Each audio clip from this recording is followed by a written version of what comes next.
multi-genre essay, The Forever War for Freedom. Killing someone is the one thing that can never be taken back. The characters in these stories kill family members and have to live with the question, was it the right call? The characters' motivation in these two stories differ, yet in these two stories, the characters kill because they make that choice. No one had to be killed.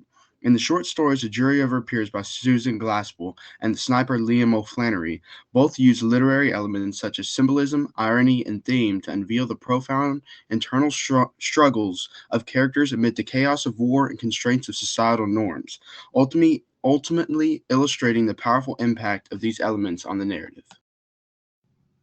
Summary: A Jury Over Appears. In A Jury Over Appears, Minnie Wright's motivation for killing her husband was to escape her feelings of isolation and loneliness.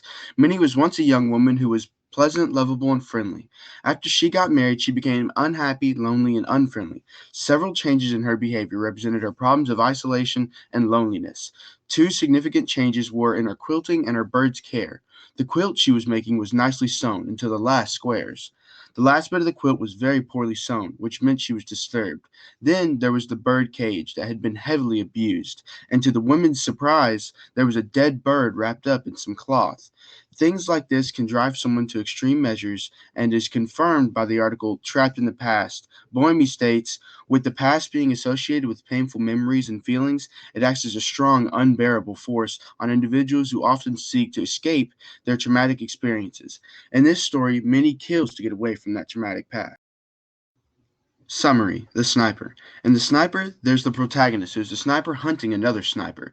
The protagonist is a mystery because the only thing that is described is the crazy look in his eyes. The point of view can be explained by the statement by Slimon: increased stress is considered an important cause for lowered mental well-being, as persistent stress is associated with increased risk of mental disorders and deteriorated quality of life.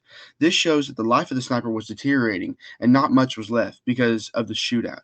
It is evident that the sniper takes risks. At one point, this is demonstrated when he decides to smoke a cigarette, even though it's risky. However, this was the sniper's plan, and when he lit the cigarette and was shot at, he won the battle. All he had to do now was wait for the other sniper to conclude he had killed the protagonist. Finally, after tricking the opposite sniper, he kills the enemy with a handgun, while the enemy celebrates. Later, he figures out that the person he killed was his brother. Symbolism. In A Jury Over Appears, a seemingly unimportant detail, the dead canary, emerges as a symbol that changes the whole story. Miss Wright's silent rebellion against her oppressive marriage is symbolized by the canary's death, mirroring her oppressed existence. The canary's death, concealed by the men, is a powerful testament to the unity and unspoken understanding among the women as they silently acknowledge the injustice suffered by Miss Wright. In The Sniper, the character's cigarette, though seemingly trivial, holds great significance and serves as a beacon of impending doom. In the darkened streets of war-torn Dublin, when the sniper lights a cigarette, the spark reveals his position to the enemy, leading to a deathly battle. This symbolizes the tragedy of war, where even the most minor action can have dire consequences. That being said, in the story, the antagonist sniper is his brother, who he just killed. This proves the point that the sniper was not the winner of this battle, which brings me to the quote, white may or may not benefit from their victory, yet they cannot avoid suffering. Using this quote shows neither one of the snipers would have won the battle that they were in, but one of them had to die to fulfill their duty. This makes the cigarette become a harbinger of the sniper's internal turmoil, for he must extinguish the physical and metaphorical flames that have manifested in him. Irony. In A Jury of a Peer, the irony lies in the men's condensed mindset of the women's abilities. The men, while searching for clues, dismiss the women's activities in the kitchen as trivial, failing to recognize this is precisely the domestic sphere that the women unearth the cruel evidence. Solving the case, the situation irony highlights the disparity between gender roles and the women's ability to subvert them. Irony. In The Sniper, dramatic irony takes center stage. The sniper, in a cruel twist of fate, kills his brother, an enemy sniper, only to discover the harrowing truth moments later. The reader is aware of the fact before the sniper, intensifying the emotional impact. The irony underscores the brutal randomness of war, where the enemy is often dehumanized until the moment when a shared humanity is tragically revealed.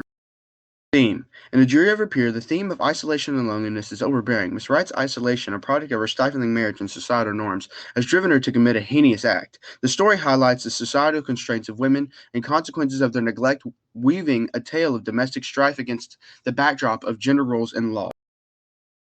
In The Sniper, the theme of dehumanization in war is prominent. The protagonist, trapped in a city divided by conflict, must grapple with his dehumanization of the enemy. The story serves as stark commentary of the dehumanizing effects of war. When individuals are reduced to mere targets, the inner turmoil of the sniper reflects the profound psychological toll of conflict on the human. Conclusion: The Sniper and the Jury of Her Peers masterfully employ symbolism, irony, and theme to uncover the profound internal struggles of their characters within the turmoilous context of war and societal norms. These elements illuminate the hidden depths of human physique and create narratives that deeply resonate with the readers.